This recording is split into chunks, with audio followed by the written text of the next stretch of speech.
compréhension ne sera pas, ça veut dire, énorme, ne sera pas grand. C'est pas grave. C'est pas grave. Ça, c'est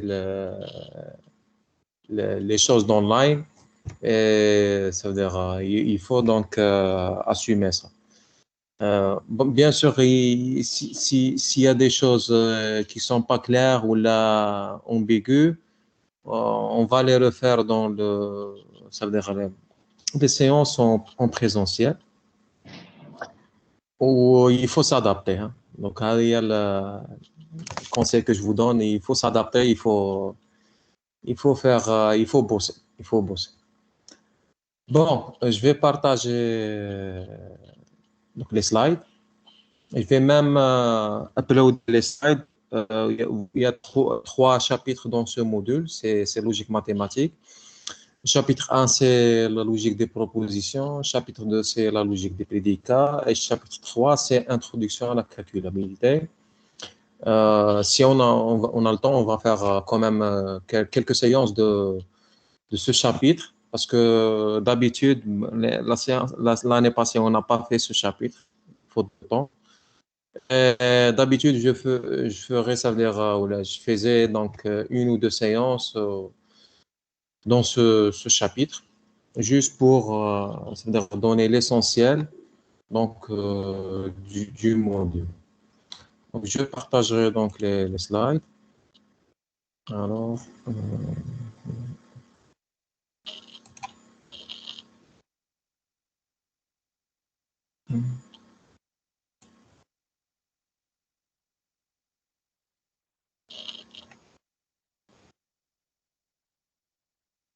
Alors, je pense que vous avez déjà lancé l'enregistrement, tant mieux. Est-ce que les slides sont visibles pour vous? Je pointe maintenant au deuxième diapo. Donc, c'est notre introduction. Donc, vous avez une définition pour la logique mathématique, disons les branches qui constituent donc la logique mathématique. Est-ce que tout le monde voit cette diapo, diapo numéro 2? Oui, monsieur, on le voit. Bon, donc dans cette séance, peut-être que je ne vais pas m'approfondir. Je vais donner juste les définitions avec des exemples. Inch'Allah, il n'y aura pas peut-être de formules ou de choses complexes. L'objectif donc de ce module, c'est de s'initier à la logique mathématique. Et la logique mathématique, on peut dire que c'est une discipline ou c'est un module qui fait partie de l'informatique théorique. Ça veut dire initialement, bon, vous savez que le premier ordinateur est créé en 1945 par un certain nombre de chercheurs, dont von Neumann. Donc l'informatique existait bien avant la création du premier ordinateur, donc l'ENIAC, qui est créé en 1945. Alors, ce qui existait avant cette époque, avant cet événement, c'est, disons, l'informatique théorique. Je vous donne des exemples. Vous avez pas mal de modules qui font partie de l'informatique théorique. Vous avez théorie de langage, les automates, la logique mathématique, calculabilité, complexité. Alors, tout ça, c'est, disons, des modules qui sont, bon, c'est-à-dire auparavant, c'est-à-dire la fin des années 1800, début des années 1900, c'était, pour être plus clair, c'était une partie des mathématiques. C'est-à-dire, c'est des disciplines ou c'est des modules qui font partie des maths. Et par la suite, on a découvert que c'était le fondement de l'informatique. C'est-à-dire l'informatique actuelle, comme la technologie qui existe actuellement, c'est-à-dire les serveurs puissants, parallélisme, cloud computing, Internet of Things, les réseaux mobiles, le 4G, 5G. Tout ça possédait donc un fondement que l'on appelle informatique théorique. Au cœur de l'informatique théorique, on trouve la logique mathématique. Parce que l'intérêt de la logique mathématique, en particulier la calculabilité, ça permet de vous dire tout simplement quels sont les problèmes que l'on peut programmer, que l'on peut automatiser par un programme, c'est-à-dire que peut la machine résoudre, et quels sont les problèmes que la machine ne peut pas résoudre. C'est-à-dire n'importe quelle machine, c'est-à-dire soit créée dans le passé, les machines créées, par exemple, les années 1900, ou là, les machines créées actuellement, ou là, même les machines créées dans le futur. Ça veut dire jusqu'à ça veut dire donc la fin du monde. Est-ce qu'il y a des problèmes que la machine ne peut pas résoudre? Peu importe la technologie, c'est-à-dire même si la technologie avance jusqu'à un certain point, c'est-à-dire vraiment énorme, je peux supposer qu'on peut créer des serveurs vraiment parallèles.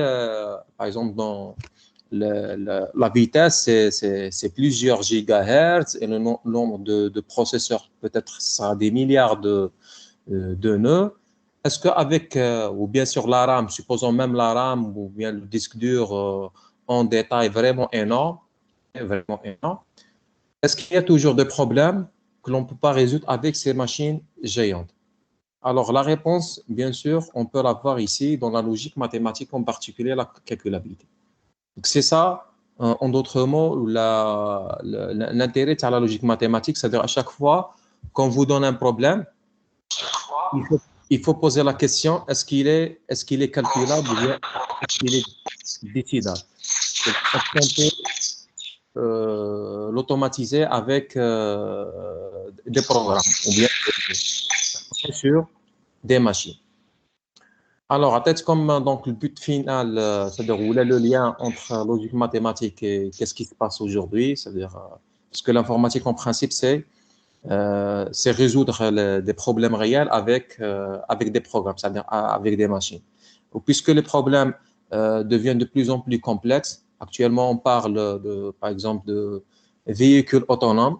Bon, en Amérique, vous savez qu'il y a des taxis. J'ai vu des vidéos donc, sur YouTube ou même Facebook sur des taxis purement donc, autonomes, c'est-à-dire sans conducteur. Et même, il n'y a pas de volant, il y a pas de chaise, ou la chaise spécifique pour le conducteur, il n'y a pas de volant, il n'y a pas, il y a juste des places pour disons, les clients. Hein. Alors, on peut les appeler, on peut donc, c'est-à-dire spécifier donc la destination, cette destination, et même, ça veut dire dialoguer avec, bien sûr, des écrans donc tactiles avec ce taxi donc purement autonome, et faire donc des tournées donc, sur des villes, bien sûr, américaines. Alors, actuellement, on a déjà ça. Cette année 2021, on a déjà ça. On a du taxi purement autonome. Maintenant, si on peut, ça veut dire, attaquer d'autres problèmes plus complexes, la question qui se pose, est-ce qu'ils sont calculables? Ça veut dire, parce qu'un taxi autonome, on l'a considéré comme un ordinateur particulier ou une machine ou un processeur particulier, un processeur complexe particulier qui exécute un certain nombre de programmes. Est-ce qu'on peut tenter l'automatisation d'un certain nombre de problèmes complexes? Alors, la réponse, on peut l'avoir dans la branche calculabilité. Alors maintenant, avant de... Bon, c'est plutôt le dernier chapitre. Hein. On va donner le lien entre les deux premiers chapitres et le dernier chapitre. Alors, maintenant, on va essayer de définir le concept de logique mathématique. Donc, la logique mathématique, c'est la logique formelle. Hein. C'est-à-dire, c'est la logique c'est-à-dire que l'on va écrire avec des langages artificiels. Par opposition, donc, toujours ce qu'on dit logique mathématique, implicitement, c'est synonyme de la logique formelle dans laquelle on va trouver les quatre branches, théorie de modèle, théorie de preuve, disons les sous-modules de la logique mathématique. Hein. Bon, dans ce module, on va voir théorie de modèle, on va voir théorie de preuve, pas toute la théorie de preuve, une partie de la théorie de preuve et une partie de la calculabilité. Malheureusement, on ne va pas faire la théorie des ensembles. Donc ça, c'est les trois morceaux que l'on va faire dans ce module. Alors, les trois morceaux, implicitement, vont représenter donc la logique formelle. Parce que la logique a commencé, disons, 400 ans avant la naissance du Christ, donc 400 سنة قبل الميلاد environ. Bien sûr, grâce aux travaux d'un certain nombre de philosophes. Parmi ces philosophes, on a donc le père donc la logique disons ancienne ou la logique philosophique, c'est Aristote. Donc c'est lui qui a créé déjà même le premier chapitre, les logique des propositions. Donc, le langage de la logique des propositions, on peut dire qu'il est créé donc, durant cette époque, ça veut dire plusieurs années avant donc, la naissance du Christ, ou bien, disons, 300 jusqu'à 400 ans avant donc, la naissance. Donc, c'est un langage assez ancien, mais il n'était pas, ça veut dire, bien structuré, bien organisé avec donc, la façon actuelle. Là. On peut dire que vers les 1600, ou là, dans ce siècle, les années 1600, donc Boole, ou la George Boole, c'est un mathématicien. Disons, il a créé ou là, il a représenté ce langage avec une façon plus formelle, c'est-à-dire plus précise et sans ambiguïté. Mais ce langage, il existait bien avant, 300 ou 400 ans, avant la naissance du Christ. Bon, la logique, disons, informelle, elle a commencé. Philosophique ou informelle, c'est la même chose. Hein? Donc là, on va s'attaquer beaucoup plus à la logique mathématique ou formelle.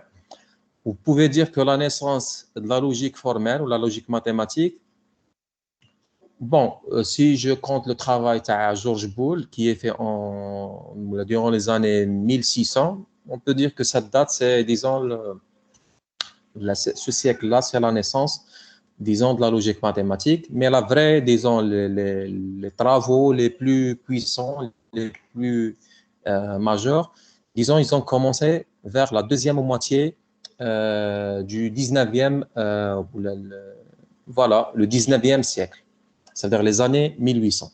C'est-à-dire avant ou là, après 1850, il y avait un certain nombre de mathématiciens, donc j'ai bien dit ça, les origines donc, de l'informatique, tout simplement, c'est ces disciplines mathématiques. Okay. Un certain nombre de disciplines mathématiques qu'on appelle actuellement informatique théorique, c'était ça, donc le fondement de l'informatique. Ouais. Donc, à chaque fois qu'on dit informatique théorique, c'est implicitement la logique mathématique, la calculabilité, la complexité, théorie de langage, les automates. Alors, tout ça, quand même, les modules, les deuxième semestre, vous allez faire le module théorie de langage, dans lequel vous allez faire pas mal de types d'automates et pas mal de classes de langage donc, artificiel. Et ils font partie donc de l'informatique théorique qui était avant une partie des maths. Donc, qu'est-ce que j'ai dit? Après 1850, un certain nombre de mathématiciens, je vous donne des exemples, comme Cantor, George Cantor. George Cantor, c'est le créateur de la théorie des ensembles. Donc, c'est lui, vous pouvez dire que George Cantor, c'est la personne qui a initié ou là, qui a donné donc les éléments de base de la création de la logique mathématique. Oui? Donc, la vraie donc, logique mathématique. Bien sûr, si on va oublier le travail de George Boole qui concernait juste un seul langage de la logique mathématique, la logique des propositions. Parce que dans la logique mathématique, il y en a plusieurs langages artificiels. Et il y en a deux qui sont importants. On les appelle logique classique. Donc, les deux, on va les étudier dans le premier chapitre et le deuxième. Donc, le premier que l'on va étudier dans le premier chapitre, c'est la logique des propositions. Et le deuxième langage artificiel, c'est la logique des prédicats. Alors, George Cantor, qu'est-ce qu'il a essayé de faire? Il a essayé donc de représenter de manière plus précise et plus formelle, plus exacte, donc la notion d'ensemble, les différents types et les différentes propriétés des ensembles, avec un certain nombre de règles ou bien de principes.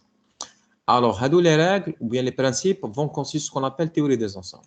Après, ça veut dire cette découverte ou la création de ces principes, un autre groupe de mathématiciens, c'est-à-dire on complétait donc le parcours, le travail. Bien sûr, le travail il y avait des erreurs dans cette théorie d'ensemble, pas mal d'erreurs. Donc, le reste des mathématiciens, ils ont essayé de corriger les erreurs et ceci a donné donc, la vraie naissance de la logique mathématique. Bon, avant d'attaquer disons l'aspect historique de la logique mathématique, surtout le commencement des théories des ensembles, on va